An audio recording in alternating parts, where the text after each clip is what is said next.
باللہ من الشیطان الرجیم بسم اللہ الرحمن الرحیم رب اشرح لی صدری ویسر لی امری واحلل عقدۃ من لسانی یفقہوا قولی رب زدنی علما۔ باب فضل صلۃ الرحم وبه قال حدثنا ابو الولید قال حدثنا شعبہ قال اخبرنی ابن عثمان قال سمعت موسى بن طلحة عن أبي أيوب الأنصاري رضي الله تعالى عنه وعنهم أن رجلا قال يا رسول الله أخبرني بعمل يدخلني الجنة۔ معزز سامعین، واجب الاحترام بزرگوں، امام بخاری نے عنوان یہ قائم کیا ہے کہ یہ باب ہے صلہ رحمی کے فضائل کے بارے میں۔ صلہ رحمی کے بہت سارے فضائل احادیث مبارکہ میں وارد ہوئے ہیں۔ کچھ روایتیں ہمارے سامنے صحیح بخاری میں یہاں پہ آئیں گی۔ خلاصہ یہ ہے کہ اللہ نے اسلام ہمارا جو مذہب بنایا ہے، اسلام نام ہی جوڑنے کا ہے، اسلام نام توڑنے کا نہیں ہے۔ اسلام بندوں کو بندوں سے جوڑتا ہے، بندوں کو اللہ سے جوڑتا ہے، اور جس مذہب میں توڑ ہو، افتراق ہو، انتشار ہو، دوریاں ہوں، نفرتیں ہوں، در حقیقت اس میں اسلام کی روح نہیں ہے۔ وہ عبادات تو ہم کہہ سکتے ہیں، ان عبادات کو ہم عادات تو کہہ سکتے ہیں کہ وہ عبادت نہیں ہے، وہ اس کی ذاتی عادت بن چکی ہے، اس کی فطرت ایسی بن چکی ہے، ورنہ اسلام کا یہ مزاج نہیں ہے۔ اسلام جوڑنے کے لیے آیا ہے۔ آگے حدیث پاک میں آ رہا ہے کہ جب اللہ رب العزت نے مخلوق کو پیدا فرما لیا اور عالم ارواح میں تا حد نگاہ مخلوق تھی، جن لوگوں کو اللہ نے قیامت تک پیدا کرنا تھا، ساری ارواح عالم ارواح میں موجود تھی۔ وہاں پہ اللہ تعالیٰ نے رشتے ناطے کو بھی بنا لیا، جسے حدیث میں الرحم کہا جاتا ہے۔ تو وہاں پہ رشتہ ناطہ بھی موجود تھا۔ اللہ نے فرمایا کہ میں نے تمہیں بھی پیدا فرمایا ہے کہ جتنے بھی ارواح ہیں، اس رحم رشتے کی وجہ سے باہم ان کا ربط ہوگا، تعلق ہوگا، جوڑ پیدا ہوگا اور قربت ان کی ہوگی۔ تو اس رشتے ناطے نے اللہ تعالیٰ سے درخواست کی، یا اللہ میں معافی مانگتا ہوں، یا اللہ میں اس بات سے، یا اللہ آپ نے مجھے بنایا ہے جوڑنے کے لیے، تو یا اللہ میں جو دوریاں، جو دوری والی جو چیز ہے نا، یہ دوریاں میرے لیے باعث موت ہے۔ رشتے ناطے نے اپیل کی عالم ارواح میں، آگے بخاری میں روایت آ رہی ہے کہ رشتے ناطے نے اپیل یہ کی کہ اللہ آپ نے مجھے بنا تو لیا، لیکن یا اللہ میں پناہ مانگتا ہوں اس بات سے کہ لوگ مجھے توڑیں۔ یا اللہ مجھے اس بات سے ڈر لگتا ہے تو جب مجھے لوگ توڑیں گے تو میں تو ملیہ میٹ ہو جاؤں گا، میری تو موت آنی ہے۔ یہ رشتے ناطے نے کہا۔ اللہ نے فرمایا کہ تم حوصلہ رکھو۔ اللہ نے رحم سے فرمایا، رشتے ناطے سے فرمایا کہ دیکھو میرا قانون بن چکا ہے کہ جو تمہیں جوڑے گا میں اس کو جوڑوں گا، اور جو تمہیں توڑے گا میں اس کی نسلوں کو توڑوں گا۔ اور آج یہی ہو رہا ہے۔ ہم رشتوں کو اہم سمجھتے ہی نہیں ہیں۔ رشتے ناطے کیا ہوتے ہیں؟ ماں باپ ہے، ماں باپ کے ماں باپ ہے، دادا ہے، دادی ہے، نانا ہے، نانی ہے، بہن بھائی ہے، جتنے رشتے اللہ تعالیٰ نے بنائے ہیں۔ تو یہ اللہ تعالیٰ کی دین ہے۔ وہ توڑتے ہیں، وہ ان کا معاملہ ہے، ان کا مزاج کیسا ہے وہ ان کا معاملہ ہے۔ آپ پہ جو حقوق آتے ہیں آپ وہ تو پورا کریں نا۔ ٹھیک ہے، مانا جاتا ہے کہ کبھی کبھار ایسا ہوتا ہے کہ دو بندوں میں، دو خاندانوں میں ہم آہنگی نہیں ہوتی ہے، مزاج کا مشرق اور مغرب کا فاصلہ ہوتا ہے، لیکن اس کا مطلب ہرگز یہ نہیں ہے کہ منہ موڑا جائے۔ مسلمان کا طریقہ ہے ہی نہیں۔ آپ صلی اللہ علیہ وسلم کی حیات طیبہ میں کبھی بھی آپ نے کسی بھی کافر سے بھی منہ نہیں موڑا۔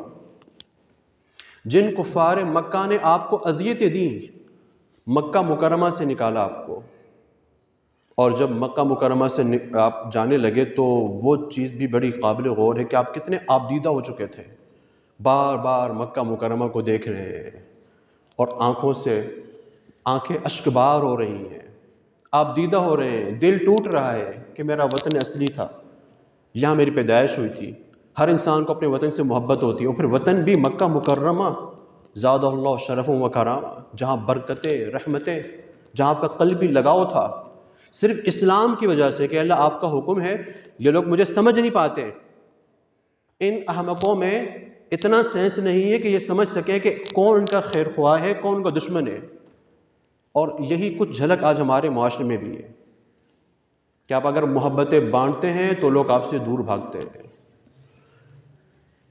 ابن آدم، اللہ معاف فرمائے، آج کا ابن آدم عبد اللطیف تو ہے ہی نہیں، عبد اللطف بنا پڑا ہے. جہاں اس کو مزہ آئے گا وہاں جا کے رشتے جوڑے گا. عبد اللطف بنا ہوا ہے. اگر ہم عبد اللطیف ہوتے ہیں تو ہم اپنی ضدوں کو سائڈ پہ کر دیتے ہیں. آج ہماری ضد جیت جاتی ہے، ہماری انا جیت جاتی ہے، ہمارے رشتے ہار جاتے ہیں. میں کیوں بات کروں، میں کیوں رابطہ کروں، میں ان کے پاس کیوں جاؤں، اس نے مجھے فلاں موقع پہ یہ کہا تھا، اس نے یہ کیا تھا. اچھا پھر یہ کہ یہ دوریاں فقط ہمارے دلوں میں نہیں، ہم دوریاں پیدا کرتے ہیں، یعنی کہ اپنی آنے والی نسلوں کو سبق سکھا رہے ہوتے ہیں. کچھ تو زبان سے بول دیتے ہیں کہ ان سے تعلق کبھی قائم نہیں کرنا، یہ ہمارے جانی دشمنی ازلی قیامت تک ہمارے دشمن ہے. اللہ معاف فرمائے، اتنا مبالغہ. اور کچھ اپنے کردار سے بتا رہے ہوتے ہیں. کردار بہت بڑی چیز ہوتی ہے، وہ ہماری اولاد، ہماری نسلیں دیکھ رہی ہوتی ہیں کہ والدین کا انداز کیا ہے. رشتہ ناتا اللہ نے جو بنایا ہے جوڑنے کے لیے بنایا ہے. مزاج نہیں ملتا نا، کم از کم السلام علیکم بول دیا کرو. توڑنے کی علامت کیا ہے؟ توڑنے کی علامت یہ ہے کہ جس سے آپ کا مزاج نہیں بنتا وہ آپ کے سامنے آ جائے، آپ رخ موڑ دیں، آپ اس کو اگنور کریں. اس کا مطلب ہے کہ اب تک اصلاح نہیں ہوئی. اگر اگنور میں کر رہا ہوں تو میری اصلاح نہیں ہوئی، میرے اندر تربیت کا ایک اثر تک نہیں ہے. میری جو عبادات ہیں وہ عادتیں ہیں، وہ عبادتیں نہیں ہیں. جو عبادتیں فقط آپ کی مسجد میں ہوں اور مسجد سے باہر نکلیں، ان عبادتوں کو آپ نکال کے چھوڑ دیں، وہ آپ کی عادتیں ہیں، آپ کی عبادتیں نہیں ہیں. وہ عبادت تو وہی ہے. عبادت تو نفس کے مجاہدے کا نام ہے کہ نفس پہ چوٹیں پڑیں گی، دل نہیں چاہے گا، لیکن رشتے ناتے کو آپ جوڑ رہے ہیں اللہ تعالیٰ کے لیے. روایتوں میں آتا ہے کہ جس نے کسی کو سلام کیا وہ تکبر سے بری ہو گیا. البادی بالسلام بریء من الکبر. مزاج نہیں ملتا، بندہ دور سے آتا ہے، ٹھیک اس نے آپ کو بہت دکھ پہنچائے تھے، بہت نقصان کیا ہے، آپ کی اس کی ایک لمبی کہانی داستان ہے جو کہ پریشانیوں سے اور مسائل سے لکھی ہوئی ہے. آپ اللہ تعالیٰ کی سلام کر دیں، آگے چلے جائیں، ختم. قطر ہمی میں شامل نہیں. لیکن جو رشتوں کو اگنور کرتا ہے، گلیاں بدلتا ہے، راستے تبدیل کرتا ہے، در حقیقت وہ رحمت خداوندی کو اگنور کر رہا ہے. اس کی تربیت کرنی پڑتی ہے. اپنے آپ کو ملامت کرنا ہوتا ہے کہ آخر کب میرے اندر چینج آئے گا، کب میری یہ جو باتیں ہیں، جو میری انا ہے، اس پہ انا پہ ضرب لگے گی. باب فضل صلۃ الرحم، اس کے بارے میں ہے یہ روایت ہے. حضرت ابو ایوب انصاری رضی اللہ تعالیٰ عنہ مشہور صحابی ہیں. وہ فرماتے ہیں کہ ایک مرتبہ ایسا ہوا کہ آپ صلی اللہ علیہ وسلم راستے میں جا رہے ہیں، اونٹنی پہ تشریف فرما تھے، صحابہ کرام آپ کے آگے آگے چل رہے ہیں. اتنے میں ایک دیہاتی صحابی دوڑے دوڑے آئے. کچھ صحابہ کرام آپ کے آگے پیچھے چل رہے تھے اور آپ اونٹنی پہ سوار تھے، اور وہ آئے، انہوں نے آ کے صحابہ کرام کو سائڈ پہ کیا اور اونٹنی کے اس رسی کو پکڑ لیا.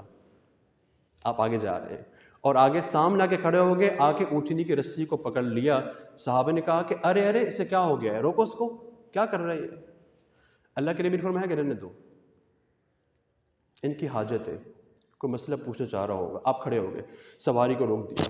اب آپ اونٹنی پہ تشریف فرمائے، اور وہ جو دیہاتی صحابی ہیں انہوں نے آگے سے آپ کی اونٹنی کی رسی پکڑی ہوئی ہے. آپ مسکرا رہے ہیں. صحابہ کرام کو غصہ آیا ہوا ہے کہ یہ کیا ہے، یہ تو ادب کے بھی خلاف ہے.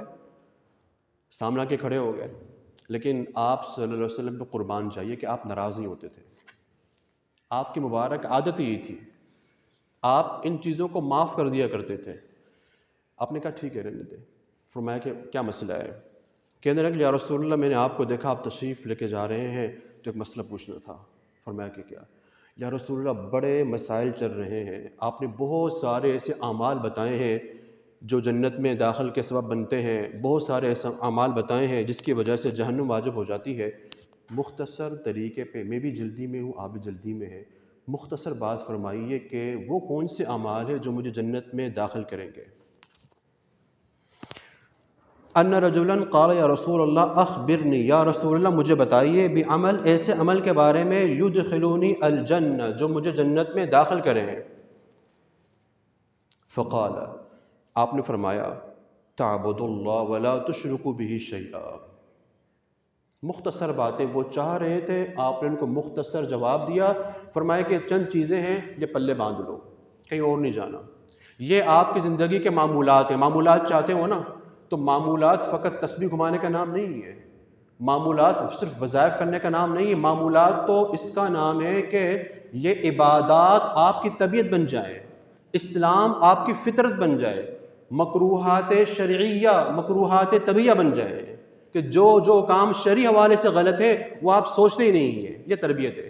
انسان اپنی تربیت ایسی کرے کہ جن کاموں کو اللہ رسول نے برا جانا ہے اس کے لیے انسان کا قدم اٹھے ہی نہیں، نہیں بھائی یہ غلط تو غلط ہے، حرام ہے، یہ میرے لیے نہیں ہے، میں نے کرنا نہیں ہے، ناجائز ہے، میں نے کرنا نہیں ہے، ناجائز کو میں جانتا نہیں ہوں۔ اسی لیے اسلام میں نیکی کا نام کیا ہے؟ اسلام میں عربی میں نیکی کو معروف کہا جاتا ہے، معروف، اور برائی کا ٹائٹل ہے منکر۔ معروف اور منکر نام کیوں رکھا گیا ہے؟ کہ جو مومن اور مسلمان ہوتا ہے اس کے لیے نیکیاں معروف ہوتی ہیں، مشہور و معروف ہوتی ہیں، نماز پڑھنا، روزہ، زکوٰۃ، حج، اخلاق، حسن سلوک، اچھا رویہ۔ اور جو برائیاں ہیں منکر کو کہتے ہیں اجنبی بندہ، اجنبی چیز، یعنی کہ مسلمان برائیوں کو جانتا نہیں کہ چوری کیا ہوتی ہے مجھے نہیں پتا، دھوکہ کیا ہوتا ہے، جھوٹ نہیں، مسلمان جھوٹ بول نہیں سکتا۔ آپ عجیب دیکھیں نا کہ اسلام نے تعریف کیا بتائی ہے، منکر، برائی، کہ جو مسلمانوں کے خاندان میں ایک انوکھی چیز ہو کہ یہ بھی کچھ ہوتا ہے۔ اس طریقے کی طبیعت ہماری بن جائے کہ نیکیاں ہماری طبیعت بن جائیں، کہ جب ہمارا تصور آئے تو اس کے ساتھ نیکیوں کا تصور آئے۔ اللہ بچائے اگر ہمارا ہمارا تصور برائی کی غمازی کر رہا ہو، کہ جب ہمارا نام لیا جائے تو ہمارے نام سے پہلے جھوٹ آ جائے، ہمارا نام لیا جائے پہلا دھوکہ آ جائے، افسوس کی بات ہے۔ فرمایا کہ تعبد اللہ، اللہ کی بندگی کرو، ولا تشرکوا بہ شیئا، شرک مت کرو۔ نمبر 2، وتقیم الصلاۃ، اور نماز کا اہتمام کرو، وتؤتی الزکوٰۃ، زکوٰۃ کا اہتمام کرو۔ 3 نمبر، وتصل الرحم، چوتھی چیز جو بہت اہم ہے، جو محتم بالشان ہے، وتصل الرحم، اور رشتہ داریوں کا خیال کرو۔ قال، آپ نے فرمایا، ذرھا، فرمایا کہ اب تو رسی کو چھوڑ دو، جانے تو بات آپ کی پوری ہو گئی نا، اب رسی کو چھوڑ دو۔ تو اس صحابی نے رسی کو چھوڑا، آپ آگے چلے گئے، وہ صحابی مسکرا کے چلے گئے۔ تو عبادت، نماز، زکوٰۃ، صلہ رحمی۔ صلہ رحمی بہت بڑی چیز ہے۔ باب اسم القاطع، صحیح بخاری کی روایت کہ یہ عنوان ہے قطع رحمی کرنے والے کے گناہ کے بارے میں۔ وبہ قال حدثنا یحییٰ بن بکیر قال حدثنی اللیث عن عقیل عن ابن شہاب ان محمد بن جبیر بن مطعم قال ان جبیر بن مطعم رضی اللہ تعالی عنہ اخبرہ انہ سمع النبی صلی اللہ علیہ وسلم یقول، امام بخاری نے اپنی سند متصل سے روایت بیان فرمائی ہے، مشہور روایت جو ہم سنتے رہتے ہیں کہ اللہ کے نبی نے فرمایا کہ لا يدخل الجنۃ قاطع، رشتوں کو توڑنے والا، قطع رحمی کرنے والا جنت میں داخل نہیں ہوگا۔ یہ تو اس کی وعید ہے جو قطع رحمی کرنے والا ہے، اور جو قطع رحمی کا درس دینے والا ہے، نسلوں تک چلاتا ہے، قیامت تک چلاتا ہے، تو اس کے بارے میں کیا گناہ ہوگا، اللہ معاف فرمائے، اللہ بچائے۔ یقین کریں کہ حضرات صحابہ کرام نے یہ چیزیں ہمیں سکھا دی کہ رشتے کیسے ہوتے ہیں، یہ بڑے سکھاتے ہیں۔ ایک مرتبہ ایسا ہوا کہ حضرت نافع رحمہ اللہ، یہ عبداللہ بن عمر کے غلام بھی تھے اور پھر ان کے شاگرد بھی بنے۔ امام نافع فرماتے ہیں کہ ایک مرتبہ صحابی رسول عبداللہ بن عمر سفر میں جا رہے تھے، اونٹنی پہ سوار تھے، آپ نے امامہ باندھا ہوا تھا اور ایک بہت ہی عمدہ چادر زیبتن کی ہوئی تھی، راستے میں ایک دیہاتی صحابی سے ملاقات ہوئی، بڑے میاں تھے، بوڑھے۔ آپ نے دور سے دیکھا، اونٹنی کو روکا، نیچے اترے۔ اب جتنے آپ کے ساتھ ہم رکاب تھے، قافلے والے تھے، سارے بڑے پریشان ہوئے کہ اچانک کیا ہو گیا ہے، آپ نے اونٹنی کو روکا ہے، نیچے اترے ہیں اور دوڑے دوڑے ان دیہاتی صاحب سے جا کے گلے ملے۔ السلام علیکم ورحمۃ اللہ وبرکاتہ، کیسے ہیں آپ؟ وعلیکم السلام۔ اور الیک سے لیک ہو رہی ہے، کافی دیر تک باتیں ہو رہی ہیں۔